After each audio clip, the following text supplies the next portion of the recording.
Hey everybody, what's going on? It's whatever the hell day it is. Tuesday probably. Look, Tom dyed his beard again. Yeah. It's getting like more evil Spock as the days go on. I like it. You know what I mean?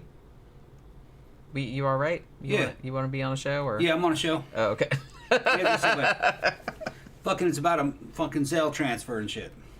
Yeah. Well, right. That's to Bee's Nest. I sent it, dude. I just sent you on your thing the fucking phone number it went to. All right. Hopefully you sent it to the right place. Yeah, I got the little thing right here in the account. It's the same one that I've sent it to before. You need to see shipping money. Yeah, I don't know about Zelle, but yeah. I think it's mostly Cash App that I have trouble. I don't have trouble with it. It's just sometimes stuff takes a long time to show up. Well, I think Zelle sends it to her Cash App. Really? Zelle and Cash App, I think, are the same thing. No, they're not. They're not? Okay, then it's the Zelle. It was. Well, Zelle, you have to like send it. That's from bank account to bank account. Yeah. You know what I mean? Because when people send me money with Zelle, it just shows up in my Bank of America. Okay. That's how that works. Whereas Cash App, it shows up in the app, and I have to transfer it to my Bank of America. All right. You know what I mean? Okay. It wasn't Cash App, it was Zelle. Zach says, I think Tom's Hubbard impression was one of the best things I've ever seen. I demand it be on every show now. Okay, so you have to do LRH on every show now. LRH. Oh, that's ridiculous. We all know that. It's kind of similar to your BTK, but they do kind of sound the same a little bit. Your lips have to come out a little bit more, and you have to be jovial, and it's a lot like Colonel Sanders, you know. You got to do duck lips. Yeah. We know that his mouth looks like a grouper. Yeah. Like seriously. There are trillions of alien civilizations out in the universe, and they all speak with me. I am the original source, and you know, I can take you up to the bridge of no return. No, what was it called? The Bridge to Total Freedom. Bridge to Total Freedom. It's actually the bridge of no return, though. Well, yeah. The bridge of broke ass, no money. Yeah. I'll take every bit of your money and make a motherfucker a wizard. Yeah. Zach said, also, my new job started today. It's so cool, and I'm loving it so far. That's good. I hope it continues to be awesome. Hugo said, I just started to watch your Jeffrey Dahmer episode. Very interesting. Gosh, that was a while back. We did that one. Yeah, stop it. Hey. Just turn the show on. Mr. 88 said, is this anything like The Quiet Earth? No. Interestingly... How did I not know about this movie? This is one of those movies. We were just like looking for a movie to watch. We were going to do The Night Flyer because that was like somebody said about it. Like you can watch it for free on YouTube, I think. But I didn't know it was another Stephen King adaptation. So then Tom was like looking for something. He's like, well, I kind of want to watch Terrifier 2, but I guess that's not available to stream yet. Because I was like, oh yeah, that sounds like a good idea. But I guess it's not. Or at least it's not on a streaming service that we have, even though we have most of them. So he's like, well, I kind of want to see something new. So we go to Shudder, because they've added a bunch of new stuff. But then when we were going through, we saw this old movie from the 80s. And Tom's like, that sounds kind of cool. And I was like, I've never even heard of that. It's like, and it had like a pretty high rating. Like it had 4 skulls out of 5. And I was just kind of like, let's give that one a whirl and see what's going on. And... this ended up being really good. This was like a hidden gem, I kind of feel like. First few minutes, just the way the establishing shots and the little score that they had going, I was kind of like, yeah, all right, I'm digging it. It's a decent flick. I actually really liked it. It's basically it's a B movie, all right. Yeah. I dug around about this because there's not a lot of information about this movie. Like you can find out about it. It's not like that obscure, but it's not one that people bring up very much. But I did find out this cost $350,000 to make, which even back in the 80s was like nothing. Mm-hmm. So considering how low the budget was, and considering I don't know, it was like kind of a cool story, like how it got made. And Slash Fred said, and I was going to bring this up, the plot sounds like the 60s movie Carnival of Souls. It is kind of like Carnival of Souls, but it doesn't like turn out the same. Like in the broad outlines, it's kind of like Carnival of Souls. But this movie is actually more like a precursor to Final Destination, which came out in 2000. So I kind of feel like the makers of Final Destination maybe saw this movie. Because the plot is very, very similar to the first Final Destination movie. And this also gave me, it's not exactly the same, but it gave me the same kind of vibe as It Follows. So I'm assuming that the people that made It Follows maybe also saw this one. Maybe not, but it did kind of give me that vibe too. It's kind of like, to me, it's tonally, it's a lot like a very early Carpenter movie. It would have played pretty well with a very early Carpenter movie, with, you know, like on cable or VHS. You know what I mean? You could have played it right alongside Carpenter, and like a early fucking, what was the one, like Rabbit or something? What was the name? David Cronenberg. Cronenberg, yeah, kind of like a Cronenberg kind of movie. Now, is it as good? No, but it's not that different, really. It's not that much worse. If you were a kid watching them, you'd like the Cronenberg and the ones better just because they were more bizarre. But this one would fit right in with it, you know.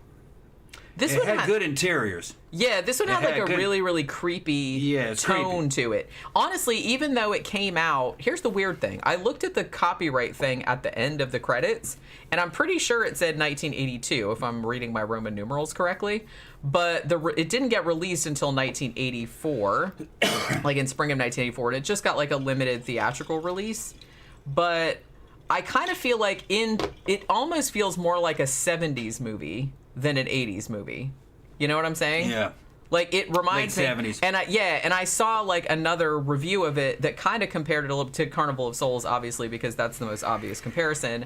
But they said tonally this is almost kind of like Let's Scare Jessica to Death, like from the 70s. And I was like, yeah, it's not as weird as that, or like as vague and strange as that one, but it's kind of like similar in tone. It does give me more of like a 70s vibe than an 80s vibe, but I respect that the guy that directed this, which I'm sure like if horror fans will know who it is, but his name's Thom Eberhardt. This was his first feature film, and the year after this, I believe he would go on to much more success with Night of the Comet, which I know we haven't reviewed yet, and I know a lot of people have asked me to do it. There's the girls in the mall, right? Yeah. Like after the End of the World. Yeah. So it's the same director. Okay. And so I kind of feel like that one is. And this is the same guy, because he only did those two horror films. He did Night of the Comet, which, like I said, is everybody horror fans know Night of the Comet. But he went and did comedies later. He actually did Captain Ron. Wasn't that the movie with Kurt Russell? Mm-hmm. Kurt Russell was in that, right? In Captain Ron.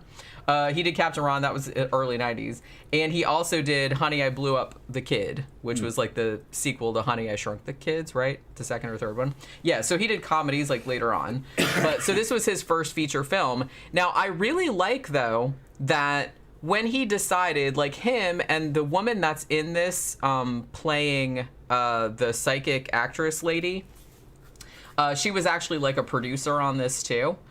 And they were like, well, we just want to make a movie that's going to like make a profit. You know what I mean? So they're like, well, we can either do like a sexploitation movie, like an Emmanuel movie, or we can do a horror movie. And they're like, well, let's do a horror movie.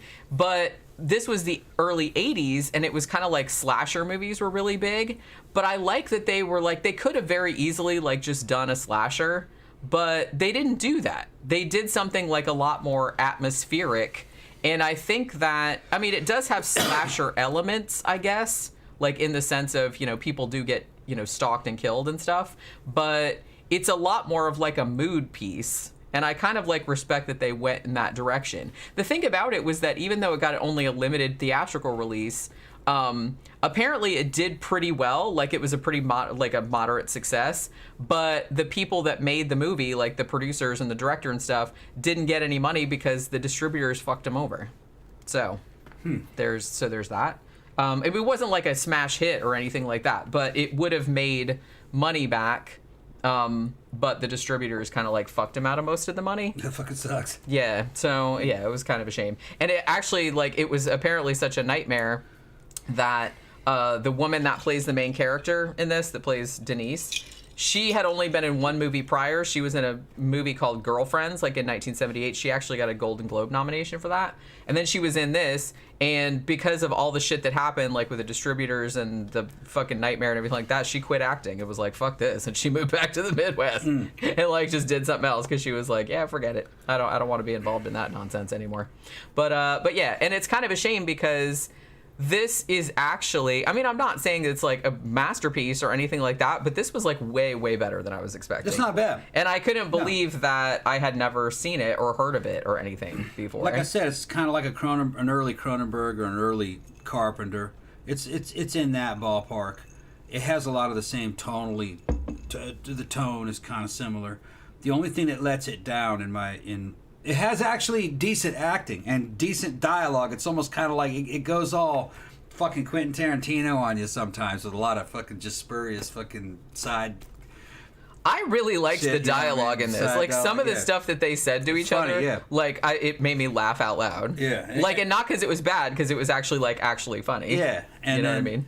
And it's kind of like, the only thing that let it down, I think, was the score. The score is kind of... I liked the score. I thought it might have been a stock generic score. It wasn't. Okay. But it sounded very much like a 70s. 70s television. But see, that's what I liked about it. Because I like that kind of mood. I thought it was something lifted out of fucking like 70s television. I don't think it was. Okay. I mean, they did have a guy that did the music for it and everything. It wasn't, as good as a Cronenberg or Cronenberg. Well, no, but very few things are. Yeah, or a Carpenter soundtrack, score. Carpenter at least come in there with boom, boom, with his little fucking Roland fucking synthesizer or whatever.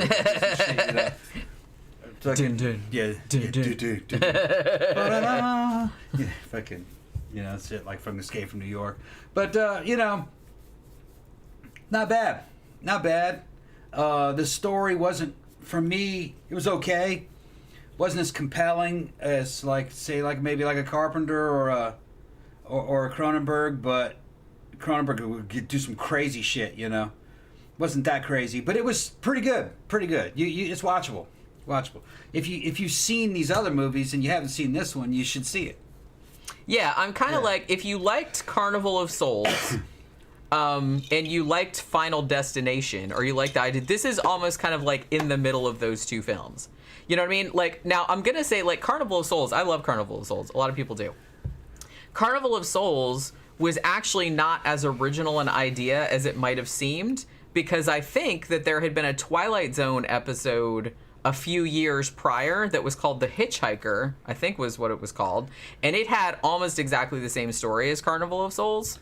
So that's like not all that original. This one, I kind of thought when it started out, I kind of thought, oh, we're going in a Carnival of Souls direction, like, oh, she's dead the whole time kind of thing. Which, like I said, that's not an original trope either, because that goes back to fucking Ambrose Bierce, an occurrence at Owl Creek Bridge and all that kind of stuff, where the whole thing is like taking place like before you die and whatnot. But so I thought it was going to go in that direction, but it's not quite in that direction. Like I said, it's kind of more like Final Destination. So I know that the people that made Final Destination must have seen this movie. They must have. Yeah. Because it's almost the same exact idea. What happens is there is a woman named Denise. Now, at first, there's like an actress that she's working with, because Denise is like she's like a TV producer. Like, she produces like TV commercials and stuff. And this actress that she's working with, who's also a psychic, like basically like calls her up and be like, I know you're gonna take a flight and probably you shouldn't. And they're like, whoa, you're saying she's gonna die? It's like, no, she's not gonna die. But she doesn't get the message. Denise doesn't. So she goes on the flight and the flight crashes and everybody dies but her. So then, like, as the movie goes on, she's going about her regular life, and she kind of like has these consultations with a doctor, because she's like unscathed. There's like not a scratch on her. So she has these consultations with the doctor. The doctor's like, well, maybe you have survivor's guilt. Like, a lot of people have that kind of thing. And she's like, no, I don't feel like survivor. I'm not guilty or anything like that. She's like, I just feel really odd. And then like later on, she's like, I almost feel like I'm about to be caught. Like, I did something bad and like somebody's coming after me. So then like as the movie goes on, like she starts seeing, much like in It Follows, she sees like people that are just kind of like standing there like looking at her. You know what I mean? Like, in a creepy way. And it turns out that these are like dead people. They're not ghosts, and it's not like It Follows where only the person that it is following can see them. these are actual dead people that are walking around. Technically zombies. This part of the movie was kind of reminded me of that old movie, fucking Buried. What was it? Buried Alive. Buried Alive. Yeah. Buried Alive. It's kind of like that too. I hadn't thought of that. But right. Yeah. But Khan just jumped in. He says, "Never heard of this movie." It's kind of like it's a good, forgotten B movie, on par with like an early Cronenberg or early Carpenter. Fucking, you'll recognize a lot of it. It's real similar. And it's about a girl who survives a plane crash, and the dead people are coming up out of the ground trying to get her, basically. Yeah, or they're more like walking out of the morgue. Walking out of the morgue. It's like recent dead people. But like I said, they're real dead people because the people they're people like, hey, the body disappeared from the morgue. Like, where the fuck did it go? She was supposed to die, but she didn't. So the dead's waging war against her. See, like I said, that's exactly like Final Destination. And I know you haven't seen Final Destination, but Final Destination. Okay, if we're being technical. If I'm gonna actually the shit. Final Destination, and I've only seen the first one, and maybe the second one, but I can't remember. They are fun, but the first one's really the only one you need to see. In Final Destination, they technically didn't survive the plane crash because they were gonna get on the plane, but then one of them freaked out and said, "Oh my God, the plane's gonna crash, we're gonna die." So they don't get on the plane. But then they see the plane take off from the airport, and then they see the plane explode. And so they didn't survive the crash. They were just like, no, we're not getting on it because they had a premonition that it was going to explode. And then after that, they get killed in really ridiculous accidents. You know what I mean? Like they're driving behind. Ooh, thank you, Trey. Thank you, Trey. All that killing money. it lately, guys. More so than ever. Thank you so much. Why are we killing it, man? Tell us why we're killing it. That way we'll keep it coming. I guess all the topics and stuff we've been talking about. All right. That's because he said something about that earlier. When he commented on something on one of our videos. But in Final Destination, so it's basically like they were supposed to be on the plane and they were supposed to die in the crash, and because they didn't, now they're in this weird liminal space where death is trying to get them and come claim them. So they die in these increasingly gory and improbable accidents. They'll be driving behind a logging truck and the log impales them and shit like that. So this is kind of more like that, where she's kind of but also the dead people that are coming to get her are also killing other people around her too, and then those people are coming back from the dead and trying to get her. You know what I mean? Mm-hmm. So it's like I said, it's essentially the same plot as Final Destination. So I don't know if the makers of Final Destination saw this, or when I was digging around about kind of the history of this movie, there was also a novel that came out in 1976 by James Herbert, who also wrote The Rats and The Fog. He's a big, well-known horror writer. And he wrote a story called The Survivor, which was also very similar. It was about a person that survived a plane crash and then all kind of weird shit happened. Now, that book was made into an Australian film called The Survivor in 1981 that actually had Jenny Agutter in it. And apparently is really, really good. I haven't seen it. But it's not exactly the same as this, but it's similar. There's a really lot, when I was looking through there's a really lot of stories about people that survive a crash and then weird shit starts happening. You know what I mean? Actually, you know what I didn't know was that, the M. Night Shyamalan movie Unbreakable? Yeah.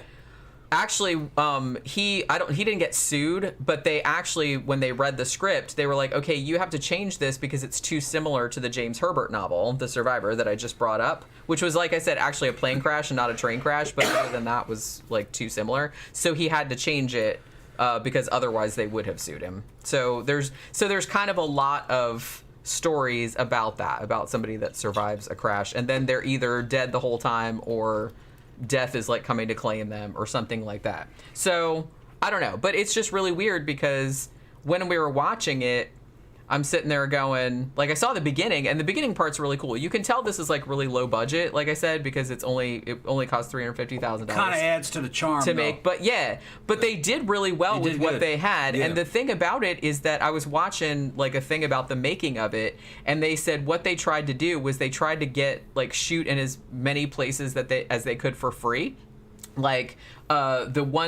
The early shots, where they're going in the bus and it's just all deserted streets and stuff. They said the city, was it Santa Ana or something like that, in California, and they actually let them film there for free. And they just shot in people's houses. They used some of the the director's car like shit like that, like instead of renting one and stuff like that. Because one thing that they wanted to do was they wanted to save money on that kind of stuff, like on shooting permits and stuff, so they could actually shoot this on 35 millimeter, because they thought that that would help them like get more distribution, because cheaper movies are usually shot on 16 millimeter and it doesn't look as good because then it has to be blown up. So this actually does look really nice, like it's shot really nice. And actually I think that the DP on this went on to work with James Cameron. I think he was the DP on Titanic and like some other shit too. Yeah, like I said, I mean, I put it up there with early Cronenberg, early Carpenter in terms of quality. The story isn't quite as innovative, not quite as compelling as some of the other guys that come up, but still, it's not a bad movie. If you've seen those other movies, you should have seen this one. It's not a bad story, and they have a lot of good little scenes, and they go through some Quentin Tarantino style fucking dialogue and going off fucking directions. That was one of my favorite things about it. Was that okay? All right. Well, and it's weird too because it almost kind of has. Like, this was one of the things that reminded me a little bit more of the 70s, was that Denise and her doctor, who kind of get into a romantic thing, and they almost have like a little love story kind of thing going on there, which actually normally I would like be like, you know what I mean? But actually I kind of liked it because the interactions that they had with one another and their dialogue and stuff like that was just like so funny and like so naturalistic. Like, it had, like, a lot of, like, dark humor to it, and I really liked that. Like, you know what I mean? It didn't have, like, this kind of stock, stupid horror movie dialogue. It actually had some personality to it, and I was, like, kind of into that. And I don't know, and, like, even the early, like, the first scene where they show the plane crash, even though it's very obviously they can't show a real plane crash because, you know, this movie was like super low budget, but they just had like some stock footage of like a plane taking off, and then they just kind of had this thing of like where they would lay out presumably where the crash was, and there was all these people laying around with like blood and like their fucking arms over here and legs over there, and one guy like in half with like his guts hanging out, and then they did a pretty good job. They did a pretty good job, and it's like, and Denise just like sitting there still in her seat, and these two seats are empty, and she's just sitting there like, what the fuck just happened, like with this blank look on her face, like she can't believe it, and she's like completely unharmed. And I was like, that's just a great way, if you don't have the budget like to show shit. I thought it was like really effective. You know what I mean? The strong part of it was of the production, like was the where they shot it. What am I trying to say? Not the sets, because they're not sets. The locations and the interiors that they did, which was just people's actual houses of like people that worked on the movie or whatever. Yeah, but and then they would like go to like a hotel seminar area or something in a mall and then they just drive down the street. But there was something about it that kind of gave it an authenticity. There's something very they were trying to get the highest tech and the fucking coolest looking locations they could in 82. So the way that shit aged out is kind of like a new retro wave music video. It's kind of come back around again as being in style. And it's kind of, for people, me and Jenny's age, being, you know, X generation, it's kind of like a walk down memory lane seeing those old interiors because they're long gone. That shit's all fucking torn down or refurbished on the inside. You just don't see things that look like that anymore. And you remember it from your childhood, you know, fucking early teens, and you're like, how kind of crappy a lot of cool shit. Shit that was supposed to look really cool kind of looked a little bit crappy. But you didn't think that at the time. It's just weird, you know. I actually really liked the still looks cool in a way. Inside of Denise's house in this. Which, like I said, I think from what I could determine, they couldn't afford to like rent any houses or cars or anything like that, so they just used people's houses, like the director's house or whatever. They used offices and stuff. There's people and offices and stuff too. People talking in big corporate offices, and they're lit in a way to make them look real mysterious. It looks like something Cronenberg would do.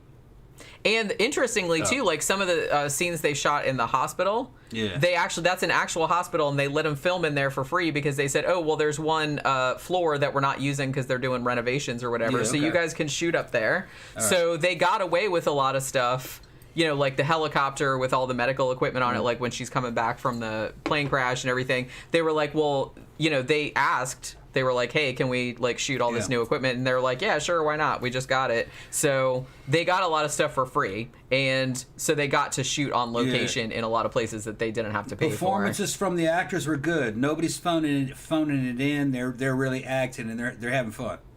I didn't see anybody. Nobody was just phoning it in. They were like, yeah, I'm the star now. I'm in the movie. I'm in the scene. You know what I mean? You could just tell. You could just tell they were having fun making the movie. Yeah. Even though I heard that like this was actually quite a long shoot. I think it was almost a month long, they said. And they said there was a lot of tension on the set for whatever reason. But I mean, I guess it worked out good though. And to be honest, you can really tell that the director, this was his first feature film, and he was super jazzed because when the producers came to him and said, hey, we want to make like a cheap ass horror movie, do you have anything like that? Because one of the producers like had gone to film school with him, and he was like, oh my god, I have like such a good idea for a horror movie. So you can tell that this was kind of like a passion project. This was actually something he really, really wanted to do, and he really felt really strongly about making this movie. This was the movie he wanted to make, and a lot of the people that were on the crew and the actors and stuff like that were people that they knew, that they had like worked with before.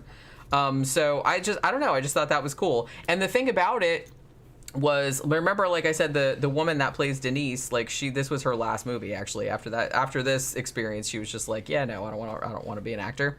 So she just like went back home. Well, a lot of people just get fucked. Yeah, and honestly, like I said, the distributors really fucked over the makers of this film, unfortunately. And so it's that a crooked business. So that kind of sucked. Yeah. Well, and to be honest, and I know that this was their first film, so they probably didn't know because they signed a contract. They didn't have to take care of themselves. And they didn't, and the contract like ended up because they were like, "Hey, you signed it," and they were like, "Well, shit." They probably should have hired a lawyer, but maybe they couldn't afford it. You know what I mean? You got to learn. You got to cover your own ass. Well, he came back with that second movie, and that second movie is kind of a fucking cult. It's classic, a cult classic, so, yeah. You know, like it didn't do all. I don't think it did all that well at the time. Is he still alive, director? I think he is. Yeah. Okay. Maybe he's. Yeah, he's still alive. Maybe he's watching. It was a good flick. I would have liked it. Yeah, born in 1947. Had it came Thom out, Eberhardt. had I seen it when I was a kid, I would have liked it. Yeah. A lot of people, I feel like, because I saw a couple of other channels that covered this movie. Because, like I said, I had never heard of it. Like before we saw it on. Yeah, I'd never heard of it, never seen it on Shudder, and I was just kind of like, oh, that sounds cool. And so we watched it. I was like, wow, that was like way better. How did I not know about this? I never movie? saw it at any video rental store when I was a kid. We would have rented it. Yeah. But the thing about it is that I feel like I don't remember seeing it in video rental either. Yeah. Sorry, but it went down the wrong way. Went down the wrong pipe. But I saw like some comments on some other reviews of this, and people were like, oh, I rented this from the video store, and like it really creeped me the fuck out when I was like a kid. Yeah. And I can totally see why it would. There's some pretty creepy shit in this because it's creepy for the same reason that like It Follows is creepy, because it's always creepy like because for example, she's like in the diner like talking to the doctor, and then she looks out the window and there's a dude across the street just standing there like looking at her. And it's like that kind of shit always creeps me out. Yeah. So I can see why this would be it's really good. I mean, the atmosphere is like really, really good. Yeah, they set the tone in the opening scenes with the nighttime shots outside of the town, and just the score, the way it was going good. Now, like I said, as the movie kind of went on, the score sounded a little bit generic to me, but I'd only seen it once. Maybe on further viewing I might change my mind, but I thought the score was a little bit generic. And you missed the end because you went down and you were working on your refried beans or something. Yeah, I was cooking. So I had to tell him what happened. It was going to burn, right? Yeah. That's another thing. I don't want to spoil the end, but I will say that I like too that it went for like a bleak ending. Yeah. You know what I'm saying? So, like, it's similar to Carnival of Souls, but like she's not dead the whole time. It's more like Final Destination. I'm gonna put it there with like I said, kind of like an early Cronenberg movie, or an early Carpenter movie, like that. Yeah, it fit right in with it.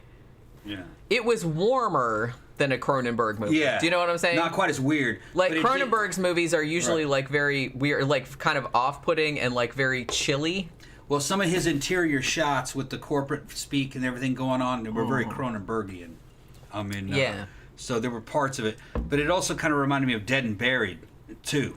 Yeah, now that you mention it. It's a really good movie. I like that one. Yeah, if you That guys one haven't seen scared me Dead as a and kid. Buried, like that's a really good one too. Yeah. And I feel like that's kind of a forgotten one as well. Maybe Right. not as forgotten as this one, but I never even heard forgotten shit. I never even knew this one. I never heard of it either. Well, and the thing about it too is that the reason is, I mean, because it's called Soul Survivor, there's a bunch of other movies called that, so that maybe is why too. I think there was even a movie that came out in 1970 that had William Shatner in it that was called Soul Survivor. I don't think it didn't have anything to do with not this a one. memorable title. That's what I'm saying. And then like later on, there was one called Soul Survivors SOUL, whereas this one is SOLE, which I don't think I've seen, but I've heard is terrible. So there's that. That was like early 2000s, I want to say, like late 90s, early 2000s. That one was. So yeah. So there have been a lot of movies called variations of this. So that might be a little bit of why it's forgotten too. But you'd think because Night of the Comet is such a big cult classic, you'd think that more people would know about this movie because it's the same director. And honestly, I really like Night of the Comet, but I've never seen it. I've only Night heard of the Comet is more like a horror comedy, whereas this one, this one has comedy in it, but I wouldn't call it a horror comedy. Like it's funny, but this one's much more like creepy. Yeah. This one's creepier. Very, like I said, very much like a Carnival of Souls kind of vibe. It's not as weird as that. Yeah. But it's kind of like along those same lines. It's kind of like unsettling. You know what I mean? It has like an unsettling vibe to it. We're seeing it through the context of our generation, and we know the time that it came from, so we understand it. We can put it into context. I don't know what a Gen Z person would think of this. Maybe if they were into old retro stuff, like fucking new retro wave type music, they'd probably fucking love it. Because I know there's a resurgence in 80s stuff, you know, so... but just like a random Gen Z person, they probably wouldn't see anything in this, but... We never know, though. We speak the language that the movie was written in, basically. You know, you guys know what we're talking about. We have the context to understand it, because we knew we would know what this movie was competing for around that time.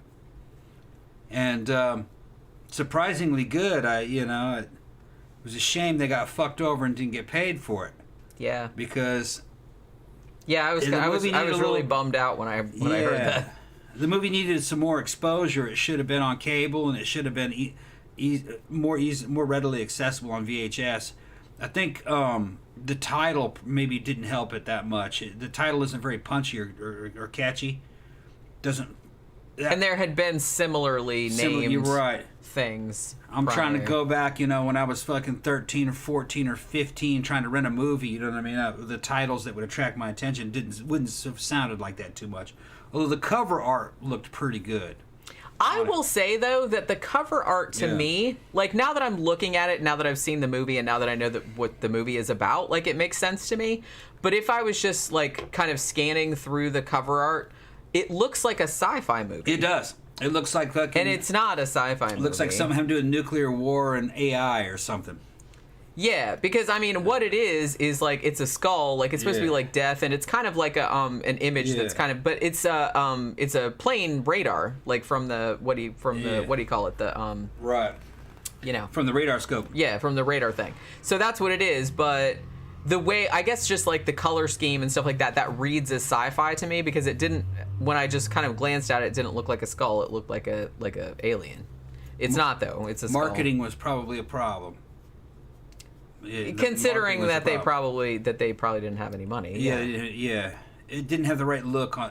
It didn't look bad, but like you said, you're right. That looks like sci-fi. It looked more like, and the font that they used read more as sci-fi to me. Right. If I had been on that graphic design job, which I wouldn't have been because I would have only been like 10 or 11 when this came out. But had I been on that, I would have gone in a more more traditional horror direction, or more like something that was like creepier. I would have gone more towards Dead and Buried. Yeah, like that motif, kind of thing. Like that movie, kind of thing. Right.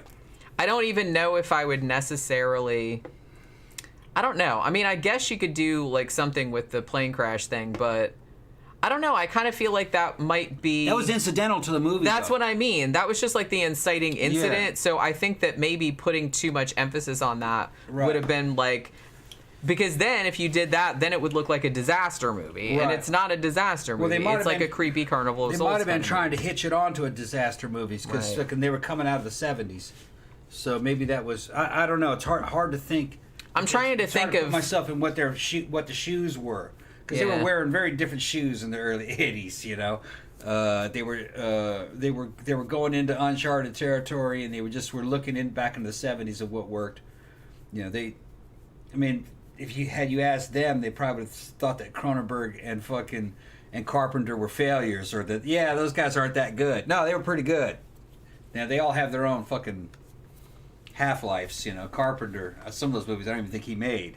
I think they just had his name on them. I think fucking Carpenter, The Thing getting its ass kicked by E.T. fucked Carpenter up. I don't think he fucking mentally recovered from that. Which I can understand why. The Thing was fucking panned, and that motherfucker's a classic. It's a fucking masterpiece. So how would that make me feel after making that shit? I'd be fucking pissed. I'd be demoralized. I mean, I would be too. I'd be demoralized. But you do have to like have a little bit of perspective on it, especially in the horror genre. It's like a lot of times if you make something that's like super, super brilliant, sometimes it's not really recognized until later on. Much later. You know what I mean? As a kid, and that's just how the shit happens. We all grew up knowing what The Thing was. That bitch was a fucking masterpiece. But, you know, fucking the generation older than us, you know, the baby boomers, they didn't understand The Thing. Not the way we did. Yeah, well. Yeah. They don't understand a lot of things. And my bitch was a fucking masterpiece. Dave Kennington said, I'm with you on the eerie stare. Even though it's a comedy, for some reason the silhouette watching from the window in The Burbs used to creep me out as a kid. Yeah, like The Burbs, even though it's hilarious, I love The Burbs. But it's hilarious, but yeah, there's some creepy shit in that movie. And honestly, there's something, and I was saying this while I was watching the movie, watching Soul Survivor last night. You know, the first scene, like when she first sees like the first dead person that's like looking at her, she's like, and she leaves the hospital and she's waiting for her friend to come pick her up or whatever, and she's like back in the back parking lot, like in the loading area, and there's like this little girl and she's like wet and she's just like standing there in the loading area just like looking at her. And she doesn't look fucked up or anything like that. She's just standing there and that is like super, super creepy to me. I don't really know why. Zach mentions that Blade Runner got its ass kicked by fucking E.T. also. And I remember people older than me, like my mom's age. I wanted to see. I was a kid, you know. I must have been about 13 or 14, and I said, "Was that Blade Runner any good?" And they were like, "Nah." They didn't like it. I could see how. Yeah. They didn't like it, and that bitch and Blade Runner kinda was panned, and it was like a box office failure from what I remember. And then I saw it later. I never saw it in the theater. I saw it on VHS later, and it blew me away. I fucking loved it. Couldn't stop watching it, trying to figure that fucking movie out. And that was when it was hard to figure movies out because they didn't have internet. You know, so there was you couldn't like confer with other people. Yeah, like, what the fuck was that all about? Yeah, were his eyes really glowing? Is he a replicant? You know, and also there was no way of finding out about the deleted scenes that were taken out back in those days. About what happened with the first Blade Runner. What was his name? Fucking shit. There's a couple deleted scenes. Remember the guy that got shot in the very beginning by Leon shot him? What was that? What was that Blade Runner's name? I don't remember. There's a scene where Deckard meets him in the hospital, fucking, and he's like in a damn plastic tube, and they're breathing for him, and they're talking. That was some fucking wild shit. There was a bunch of stuff that was deleted out of there. Yeah. But I don't know. It's just kind of like, it's one of those things. I don't know. It's just, I feel like nowadays maybe people appreciate shit more than they did back then. But, you know, you see something like The Thing, which in hindsight was like so far ahead of its time, and it was like different because, like I said, 81, that was when all the slashers were coming out. I kind of feel like that's maybe what happened to this movie too, because slashers were so big in the early 80s, and particularly like in the video rental market. So if you made something different, I kind of feel like people were like, meh, they didn't really want to see it. Everybody just wanted to see another slasher. And, you know, so if you made something like a little bit off or a little bit different or a little bit weird, like I think it didn't really find its audience until later. And back then it had to find an audience through word of mouth because, like I said, we didn't have the internet. Yeah. So That's kind of what happened. And it's now that I've seen this movie and looked into the production history of it and everything like that, it makes me kind of sad that it didn't do better. Because, like I said, it's not a masterpiece or anything like that. Like, don't get excited. But I'm just saying that this was, like, way better than I was expecting. Way better. It's punching way above 350,000. Big time. Yeah. And, like, there was some shit in here, like, legit creeped me out. You know what I mean? Which, you know, that's hard to do. There's some creepy shit in here. And it's just a cool idea. It's not an original idea. It's been done before, sort of. But that's okay. Everything's been done. Yeah. Everything's been done. Yeah. All you can do is really kind of come at it from a different angle or, you know, put a new spin on it or something like that. Because you're not going to come up with anything original. There's no such thing anymore. Zach said, I really love poster art from the 60s and 70s. Very graphic and blocky. I really love the ones where it's like black and white photos with little pops of vibrant color. Yeah, I like that too. I was trying to think, like, when we were talking about the poster or the box art for this movie, and I was kind of like, I'm trying to think, like, I'm trying to put on my little graphic designer glasses and be like, if I was tasked with making a poster or box art for this movie, what would I do? It wouldn't be anything like what they did, because that, like, to me, that reads like sci-fi. And I wouldn't do anything with a plane crash, because that reads like a disaster movie. But I'm not entirely sure what I would do. I wouldn't want to make it look like a zombie movie, even though technically the dead people that are coming after her, they're technically zombies. Yeah. I mean, this isn't a zombie movie. I'm not saying that, but they are, like, technically zombies because they're walking dead. You know what I mean? Yeah. They're just, like, coming to get her. They've been reanimated because they're coming to get her because she's supposed to be dead. But I don't know. I'm just trying to think of, like, I don't know. Maybe I'll come up with something. Now I kind of feel like I should make a poster for this. That's better than the one. It's better than the one they had. Yeah, the poster wasn't great. The title of the movie isn't all that great, really. I think they could have done better. I would have changed the marketing aspect a little bit. But my main gripe is that I don't think the score is good enough. It needs a deeper signature to differentiate it from other movies. Because it was going up against Cronenberg and Carpenter at the time, and they had real strong, unique sounding scores. It wouldn't have cost that much, and even with the guy whoever's doing this score, I like the opening part, the sound, the score in the very opening scenes. I liked it. I would have fucking pushed him harder to make something more odd, stranger, something that stood out a little bit more. I don't want to say new wave, but new wave inspired. Something with synthesizer, eerie kind of sound. They could have done better on the score. That's my only gripe. Can I just say anything outside that would have costed a bunch of money and it would have gone over budget. I'm talking about what, you know, I'd have pushed the score a little harder. Can I just say too that if you're a fan of 80s horror, Brink Stevens, very famed 80s scream queen, makes an appearance in this movie and shows her titties, because that's just kind of like, well, they needed titties in the movie, and I guess she was the only one. There's actually a lot of titties in the movie that would do that. Well, yeah, I guess they got titties in the fucking aircraft, in the air crash. That's right, I forgot about that. They had dead titties. I mean, dead titties. Dead titties, yeah. If that's what you're into. You're supposed to have that, though. This Weirdo. Is the 80s. This is the 80s. You're trying to get teenage boy asses in the seats watching this fucking thing. Yeah, there's titties in it. It better have titties. So they do have, like, a strip poker scene. Yeah. With Brink Stevens. Yeah, I forgot about that. Yeah. Who, like I said, Brink Stevens, she was in Sorority Babes and the Slime Ball Bolorama. She was in Slumber Party Massacre. She's been in a million things. Yeah. So she was like, boobs? Okay. Yeah, the girls were all in good shape. They were in good shape. Yeah. So there is, like, some nudity in this, too. And it's not, like, over-the-top gory, but there is some gore. The weird thing about it is, like, the guy that played the doctor, I thought he looked familiar, so I looked him up. He was actually in Ghost Story a couple years before this. But weirdly, he died suddenly, like 2 years after this. I don't know what he died of, but he was only like 33. And he just like died in like 1986, just dropped dead. I don't really know what I don't know if it was drugs or I don't know. But I was like, okay, that's upsetting. Zach also said, well, people didn't appreciate Blade Runner 2049 much either. Yeah, I don't understand it. I loved 2049. I loved it. I loved it. These motherfuckers are assholes, man. And I liked Dune. I'm waiting for the second as well. part. Dune was pretty good. Yeah, I don't think they appreciated that either. I think I like 2049 better, but Dune was good too. Yeah, it was pretty good. I like 2049. Yeah, I did as well.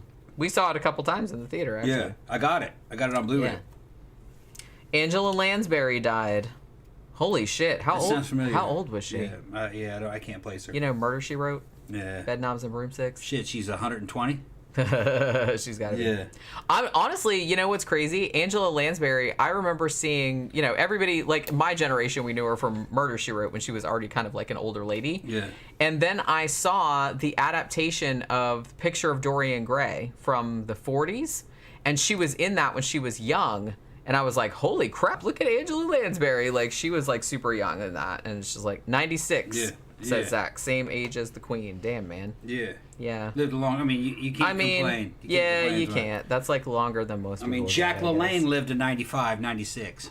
All right. Motherfucker was juicing his whole fucking life. I hope I lived that long. He lived good. And Jack LaLanne looked better than me at fucking 75 than I look right now. Jack was fucking the shit. So I sometimes think about that, though. It's like, because I just turned 50, in case you guys don't know. So I'm just kind of like, well, I could conceivably, like, live another 30, 40 years, maybe. Yeah. Like, maybe even 50 years. Well, that's why But then sometimes I'm just like, I think about that, and I'm just like, oh, that's awesome. But then sometimes I think about that, I'm like, oh, my God, that seems like forever. You got to fucking plan. I'm already so tired. You got to plan for the long haul, man. I'm so tired. Well, you got to keep... It's not so much that. It's just kind of like, I'm going to run out of money before that happens. You know what I mean? I think it's more You that can't than think like that. anything. You just go day after day. Well, that's what I try to do. Day I try after to do like one day at a time. Day after day, and try to keep your health good and plan for the future. Yeah, like I said, I try to do that. But you know how, I mean... You don't want to be like my dad. You know me for a long time. I'm not... Yeah. My problem, more than anything, is that I think of like all of the things that I need to do still. And I think of them all in aggregate, and it gives me a panic attack because I'm like, oh my God, like I have to do this and this and this and this and this, and I have to do all of this stuff. And then I have to like kind of step back and be like, okay, we're going to do all that, but we have to do it like one step at a time. I have to do one thing at a time, because if I think about all the things that I have to do together, then I'll freak out. Mm-hmm. Because I'll just get overwhelmed and not be able to do anything. You know what I mean? But I'm very aware that that's how I am. So I really have to, like, every single day I have to slow down and be like, because every morning I wake up and I have like a list. This is everything that I have to do today. I have to edit this video. I have to write this thing. I have to do this, that, and the other. I have to do this design project. And so if I don't finish everything on the list I start panicking, like, at the end of the day, because I'm like, oh my God, I still have to do this, that, and the other. And then I'm like, then I have to like chill out and be like, okay, look, you can just like copy and paste it into tomorrow's thing. It's fine. You know, it'll all get done just one thing at a time. Because it's in my nature to want to do like 3 or 4 things at once. And I really have to like stop doing that because it stresses me out. I don't know why I'm that way, but that's just the way I am, and it's like hard to get over. You know what I mean? Yeah. But yeah. I know this is going to sound shitty, but I thought Angela Lansbury was already dead. I would have expected it. I didn't realize she was actually still alive, so that's kind of a bummer. But yeah, like I said, she lived a long time. She just made the jump to hyperspace. She's where she dropped her body. You dropped her body. Like L. Ron Hubbard did. There you go. See, circled it back around. But yeah, well, I mean, if you like Angela Lansbury, watch the Picture of Dorian Gray. Mm-hmm. The original, like the one, I think it's from the 40s, I think, right? 40s or early 50s, I can't remember. But that's actually my favorite adaptation of it, because I love that novel, by the way. But yeah, I couldn't believe how young she was, because I only knew her from Murder, She Wrote. But yeah, so I feel like we should probably wrap it up. We've been going on for like an hour. But yeah, if you have Shudder, Shudder just added this, which is how we just randomly stumbled across it. And if you like... I was going to say if you like 80s movies, but actually more if you like 70s movies, because I feel like this has more of a 70s movie vibe than an 80s movie vibe, even though it came out in the 1980s. But if you liked Carnival of Souls, if you liked Final Destination and want to see like something else like along those lines, or Dead and Buried, this is kind of like that too, then, or It Follows, then definitely like check this one out, because I feel like more people need to see this one. I had not even heard of it, and that's saying something. because I've at least heard of most things, you know, even if I haven't seen them yet. But I hadn't heard of this one, and yeah, that kind of sucks. But yeah, it's really, really good. I liked it a lot. I think I liked it more than Thom did, but... Yeah, I still appreciated it for what it was, though. But yeah, I mean, I liked it way more than I was expecting to. I thought it was just going to be like some cheap ass, but yeah, it was actually like really, really well done. All right, so we will be back tomorrow evening for our main show, and I'm sure Zach will be very excited because I think Zach was the one that nominated this, and it won handily. We're talking about Queen Victoria. So we're doing like a whole history like Queen Victoria, maybe like talk about the Victorian era, you know, how she like influenced it and stuff like that, because that's actually like really interesting.